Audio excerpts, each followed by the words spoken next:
So the bull is a horned animal, and it's a symbol, well, of many things, but for our purposes here, we're going to look at one of its main meanings, which is the old atavistic magical clairvoyance, the magical way of being that our ancestors all had. This is something that's not spoken about enough in today's spiritual communities. People assume that all people of all times and places have all shared the same kind of consciousness. It's not true. Our ancestors had direct communion with the spiritual worlds and entities and beings there. Now, this had to be lost, as we're going to see, and that's the second bull. Let me back up. Okay, so let's look at, first of all, how the horned animal plays throughout the Bible.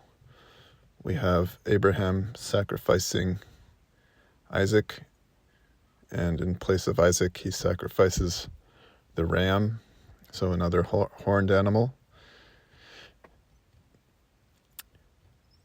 Now, the ancient clairvoyance was starting to grow decadent. This was a sign from the cosmos that a new way of being had to begin to evolve. In place of the spirit of the good spiritual beings, the priest class were instead starting to commune with dark Luciferic and Ahrimanic beings, and who were teaching them more of a black magical left-hand path sort of practices, a kind of orgiastic, sensual-based, pleasure-based practices were starting to infect religious life.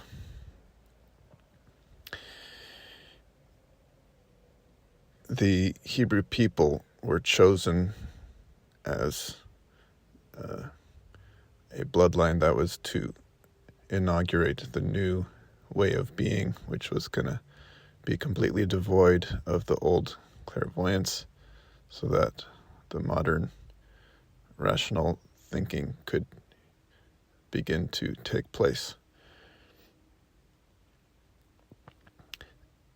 Abraham was the first.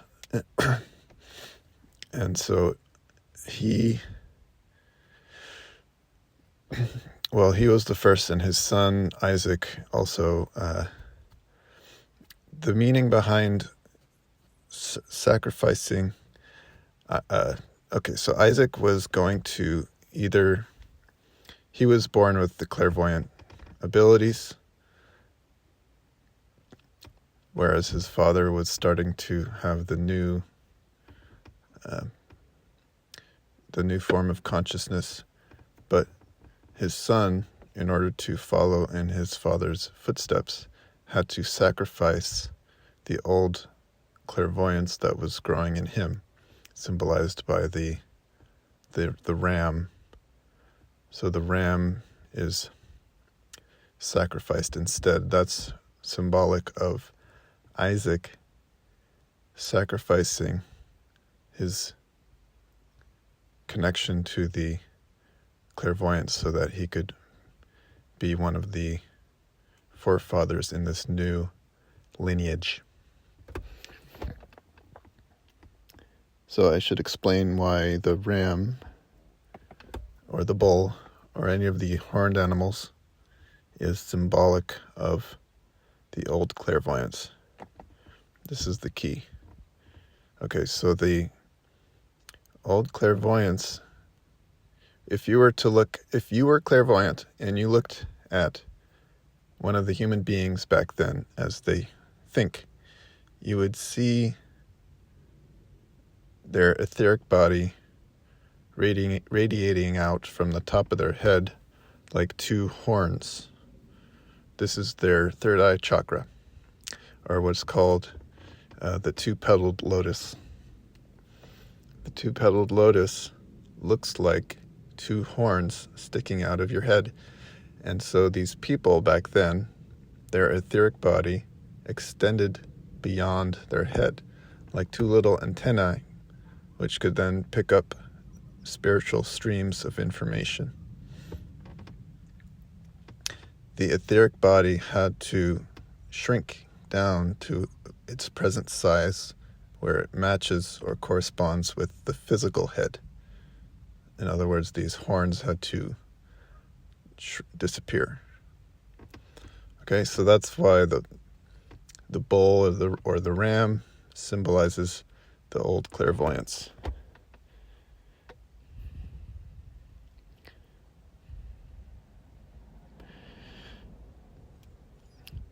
The mission of Moses was to lead the Israelites out of Egypt. Egypt was a clairvoyant culture, an old magical culture, and to lead them into the desert, into a place where the clairvoyance could be totally withdrawn, exorcised, absent. This deletion or temporary removal is symbolized by the staff of Moses. The staff is shaped like the letter I, because it is through this process of losing the clairvoyance that we gain our individuality, our ego, our I organization, capital I. Okay? So when Moses went to battle the two Egyptian priests, there's this scene where his staff turns into a snake, and his snake devours the priest's snake. Is this foretelling of how his new abilities were to eventually devour the old, dying out ancient clairvoyance, which at that time was still flourishing in Egypt, but would over time would grow more and more decadent as the true connection to spirit was lost. The snake, the hooded snake, the serpent, also symbolizes the same thing, the old clairvoyance, because the hood of the snake looks, again, like these two protruding horns in a way, just in a slightly modified form. It's the same two-petaled lotus sticking out of the head. Okay, why was Moses then depicted with horns? So the famous Michelangelo statue shows Moses with horns. And so Michelangelo was an occultist. He knew his stuff. He knew his esoteric wisdom. And he is showing us a deep secret here. So you might ask, well, if Moses was to inaugurate this new form of consciousness that was devoid of the old clairvoyance, why was he depicted with horns, with this symbol of the clairvoyance itself?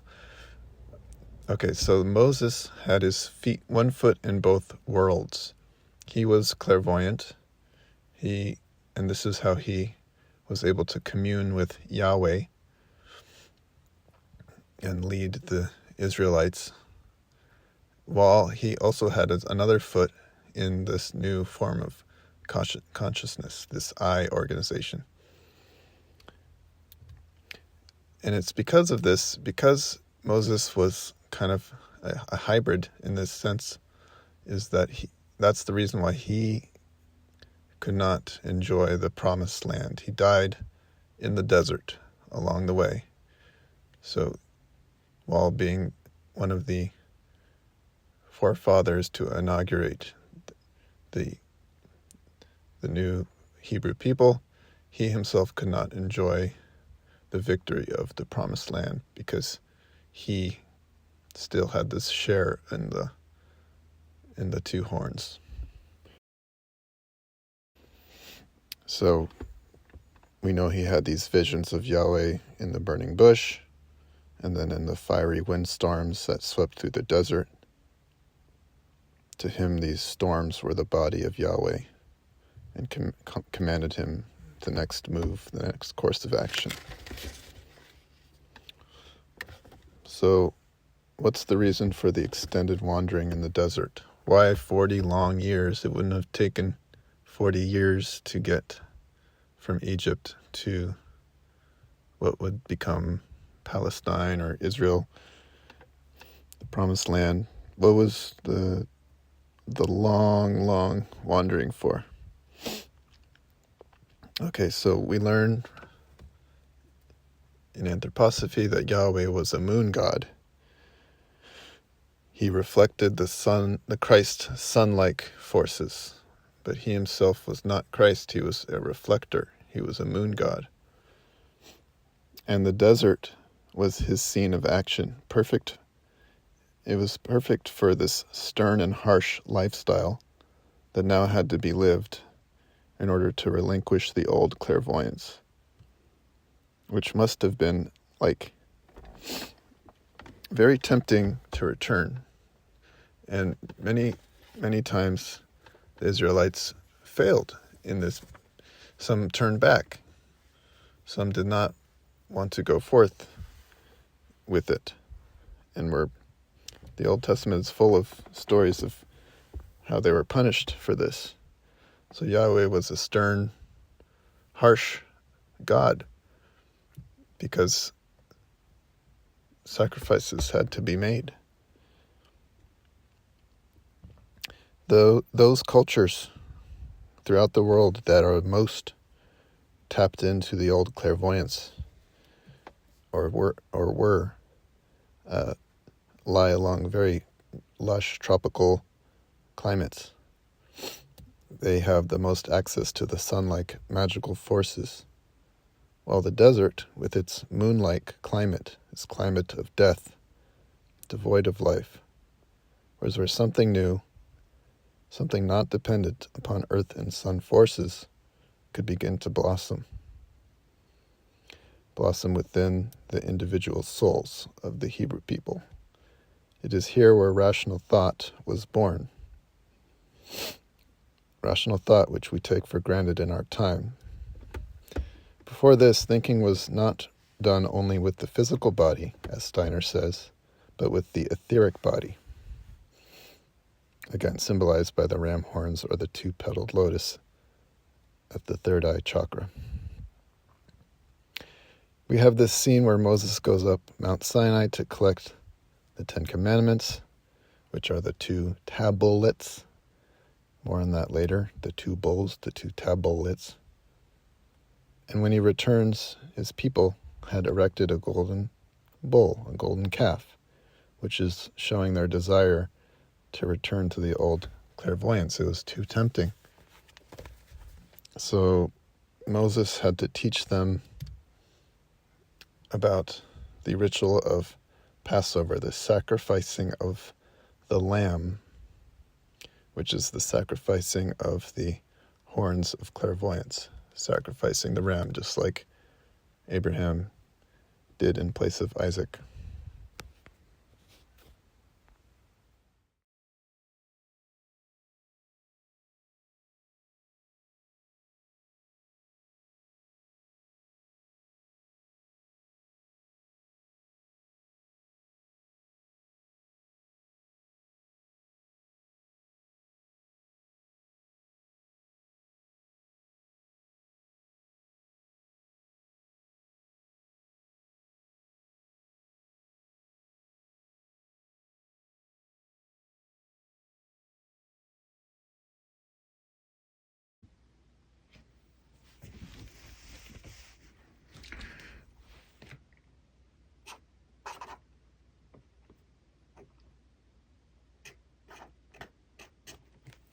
So we have the Bible.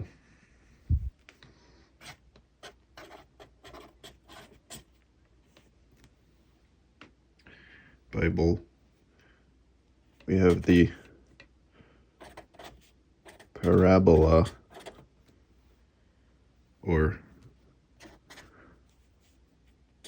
pair of bulls, parabola,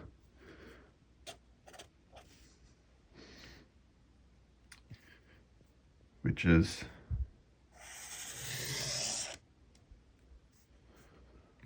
bull number 1,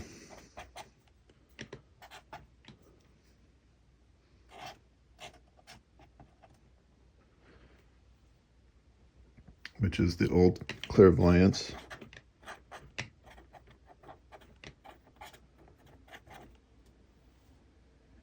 of ancient Egypt and so forth. You have Moses taking the Israelites out of Egypt in Exodus, out of the old clairvoyance into the desert of eye organization, which hit its peak at the bottom of the parabola. We have the staff of Moses shaped like the eye.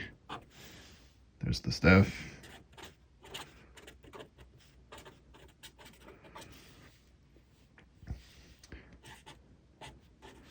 Devoid of clairvoyance, the desert of clairvoyance. We have the birth of rational thought here.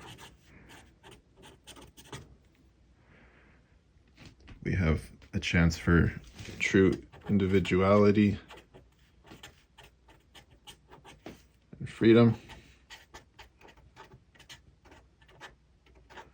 This is when Christ came down at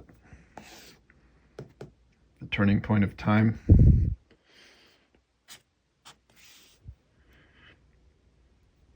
So we have Christ's incarnation and his death on the cross, mystery of Golgotha.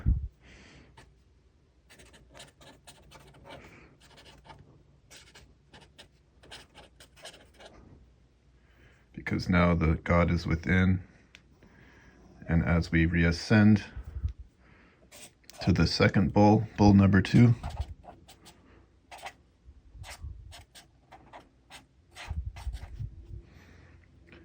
which is where we can integrate the old clairvoyance, but now in a new way, a new clairvoyance. This new clairvoyance will be charged with the eye organization, so we can reconnect to the spirit worlds while keeping our individuality. And that's the whole point of human evolution.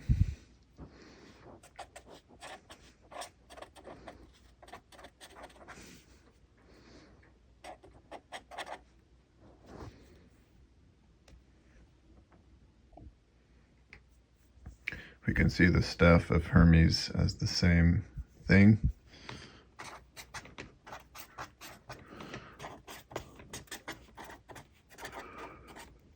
So here we have the eye organization, also Moses' staff. We have the two snakes.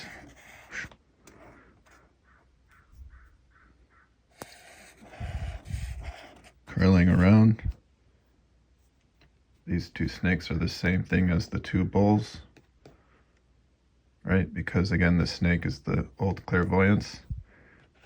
At least one of them is, and then the other snake is the new clairvoyance.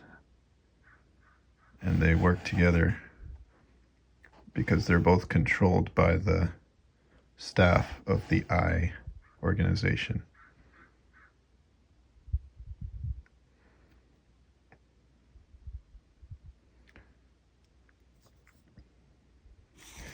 We have the two tablets, the two bowls, the two tablets,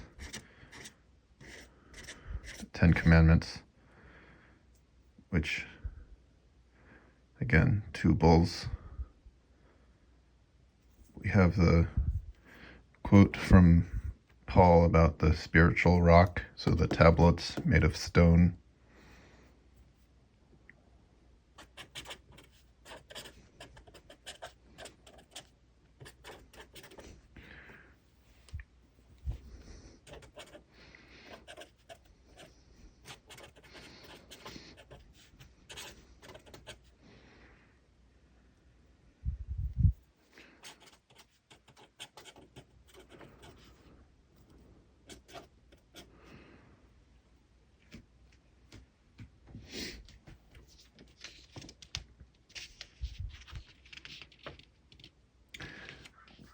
Paul had his conversion in Damascus, the Damascus event, which was the same location that Moses traveled. He says, I want you to know, brethren, that our fathers were all under the cloud.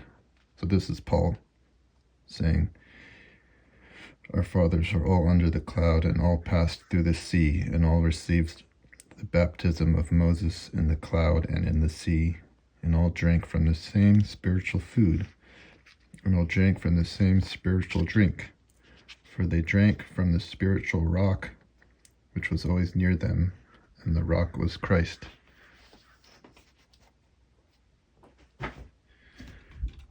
And then, of course, the staff of Moses was used to strike the rock, and water flowed out from the rock. Again, in Exodus,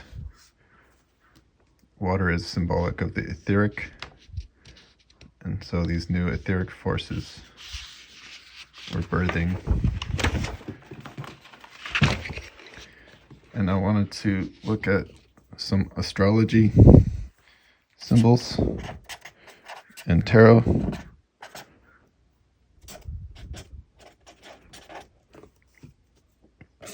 So the first two signs, Aries, Taurus, the horns of the two-petaled lotus, throat chakra, the third eye chakra,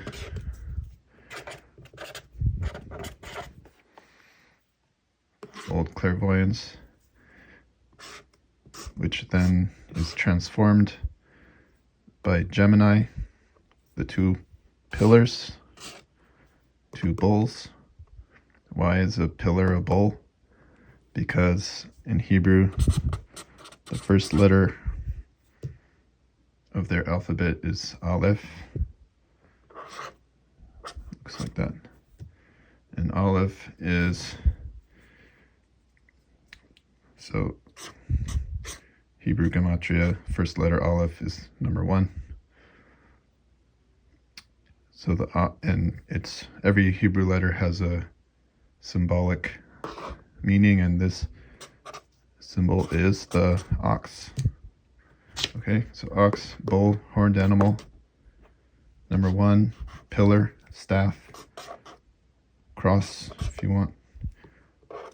Staff of Hermes, staff of Moses, pillar, 1, ox. 2 ox, 2 bulls, 2 oxen. Similar is this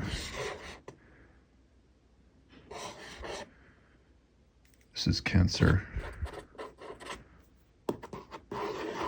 These spinning forces.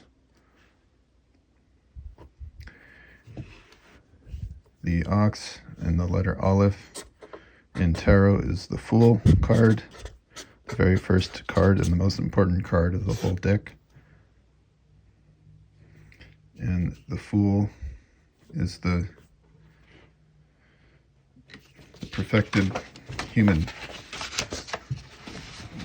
The Fool is here. Okay? But he's got the dog nipping at his heels, right?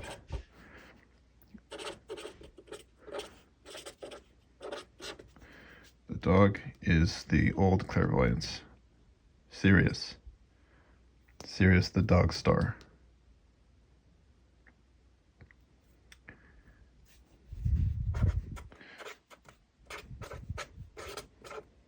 Because in ancient times, they were connected to the old clairvoyance, which shone through from the stars, the star wisdom, one of which was Sirius. That was one of the main sources of clairvoyant wisdom